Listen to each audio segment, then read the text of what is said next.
lupa subscribe channel ini ya, supaya kalian dapat update video-video terbaru tentang Krista Citra. Dalam video pembelajaran kali ini, Miss Ana akan membahas materi tentang pendidikan agama Kristen dengan tema Indahnya Mengampuni. Selamat belajar. Baik anak-anak, pada materi pelajaran hari ini Miss Erna akan membahas materi pendidikan agama Kristen kelas 7 dengan tujuan pembelajarannya ada 3. Yang pertama, kita akan memahami arti dan makna pembelajaran untuk mengampuni. Yang kedua, belajar mengampuni dari tokoh Alkitab. Dan yang ketiga, menerapkan sikap mengampuni dalam kehidupan sehari-hari.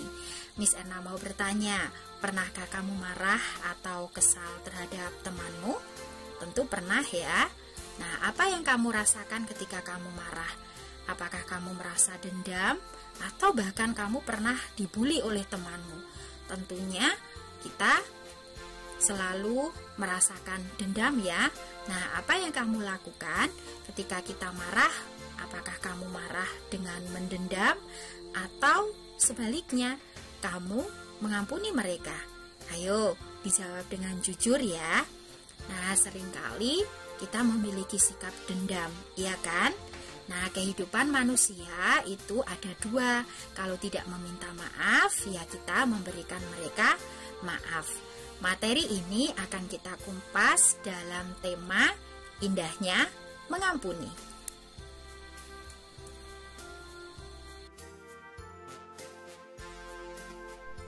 Anak-anak, sebelum kita akan masuk ke materi Indahnya Mengampuni, Miss Erna akan mengajak kalian belajar dari seorang tokoh pengampun dunia yang bernama Nelson Mandela. Siapakah itu Nelson Mandela? Nelson Mandela adalah presiden Afrika dan pejuang apartheid. Nah, dia dipenjara selama 27 tahun. Kalian tahu, di dalam penjara selama 27 tahun itu dia tidak mendapatkan perlakuan yang baik. Dia mendapatkan perlakuan yang sangat-sangat tidak menyenangkan. Oleh siapa? Oleh kepala sipil penjara.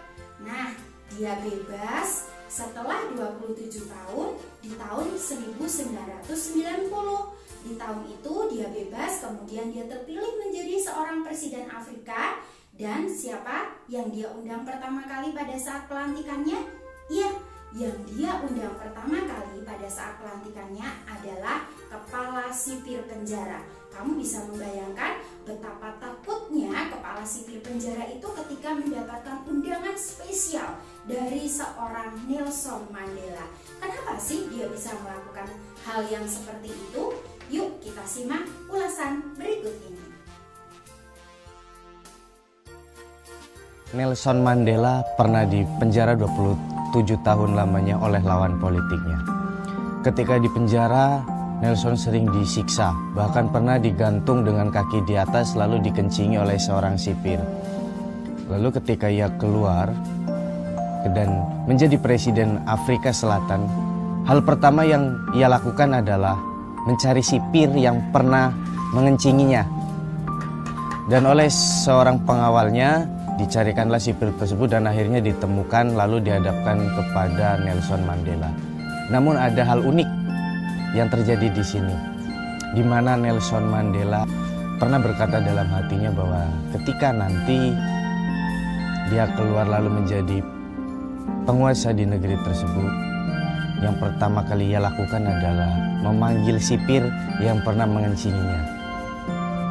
Lalu apa yang terjadi? Apakah Nelson Mandela akan membalas dendam atau tidak? Yang tentu sipir tersebut sangatlah ketakutan bahwa Nelson Mandela akan balas dendam. Namun keajaiban terjadi. Justru Nelson Mandela berkata, "Aku mengampuni." Memaafkan memang tidak bisa mengubah apa yang sudah terjadi di masa lalu, tapi bisa melapangkan kita untuk melangkah ke masa depan. Anak-anak, mengutip dari kata-kata Nelson Mandela, memaafkan mungkin tidak akan mengubah apa yang sudah terjadi di masa lalu, tetapi akan melapangkan hati kita untuk melangkah ke masa depan. Memaafkan atau mengampuni adalah memaafkan seseorang dengan tulus hati dan membebaskan seseorang dari beban rasa bersalah serta tidak mengungkit-ungkit kesalahannya lagi. Mari kita belajar dari kisah Yusuf. Dari Kejadian 45 ayat 1 sampai ayatnya yang ke-14. Yusuf adalah salah satu anak dari 12 anak Yakub. Dimulai bagaimana dia dimasukkan ke dalam sumur oleh kakak-kakaknya, kemudian dia dijual kepada seorang saudagar di Mesir, kemudian bagaimana dia bergumul di dalam ruang penjara dengan tuduhan yang tidak dia lakukan, kemudian dia menjadi seorang penguasa di tanah Mesir. Mari kita belajar mengampuni dari apa yang Yesus katakan di dalam Alkitab. Petrus pernah bertanya kepada Yesus tentang makna mengampuni. Sampai berapa kalikah kita harus mengampuni orang yang bersalah kepada kita? Yesus menjawab, 70 kali 7 kali. Bukan arti secara matematika ya, tetapi artinya mengampuni itu harus tanpa batas. Firman Tuhan juga mengatakan, jikalau kamu mengampuni kesalahan orang, Bapamu yang di surga akan mengampuni kamu juga. Tetapi jikalau kamu tidak mengampuni orang, Bapamu juga tidak akan mengampuni kesalahanmu. Belajar dari kitab Matius 18 ayat 35, mengampuni itu harus memiliki salah satu syarat bagaimana kita meneladani Yesus yang telah mati di kayu salib untuk mengorbankan dirinya sebagai korban tebusan dari dosa-dosa kita dan semua kesalahan kita. Alangkah baiknya kita juga belajar meneladani pengorbanan Yesus dalam pengampunan, dan kita juga belajar untuk memaafkan dan mengampuni orang yang bersalah kepada kita. Mengampuni itu ada 2 syaratnya. Syarat yang pertama adalah kita mengampuni dengan tulus dan rendah hati. Bukan mentang-mentang kita memberikan maaf, kemudian kita dengan tinggi hati mengatakan, akhirnya dia minta maaf kepada saya. Itu artinya kita tidak tulus dalam memberikan pengampunan. Dan yang kedua, ketika kita mengampuni seseorang, kita wajib untuk melupakan semua kesalahannya dan tidak mengungkit-ungkitnya lagi. Artinya, suatu saat dia melakukan kesalahan yang sama terhadap kita, kita tidak boleh mengungkit-ungkitnya lagi kesalahan yang sudah dia lakukan di masa lalu. Pertanyaannya, sudahkah kita mengampuni hari ini? Nah, untuk mengakhiri materi hari ini, Miss Erna akan menanyakan 5 pertanyaan kepada kalian. Pertanyaan yang pertama, Dio merasa bersalah karena meninggalkan Anto saat ban sepeda Anto bocor kemarin siang. Hari ini Dio bermaksud meminta maaf, tetapi Anto merasa sakit hati dengan perlakuan Dio kemarin.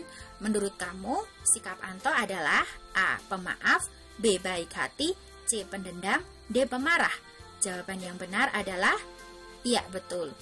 Dia memiliki sikap pendendam. Soal yang kedua. Reno memilih diam saat dia dibully oleh teman-temannya. Suatu ketika, salah satu teman yang membulinya itu jatuh sakit dan harus dirawat di rumah sakit. Reno datang menjenguk dengan ketulusan hatinya dan tidak mengingat apa yang pernah dilakukan temannya itu kepadanya.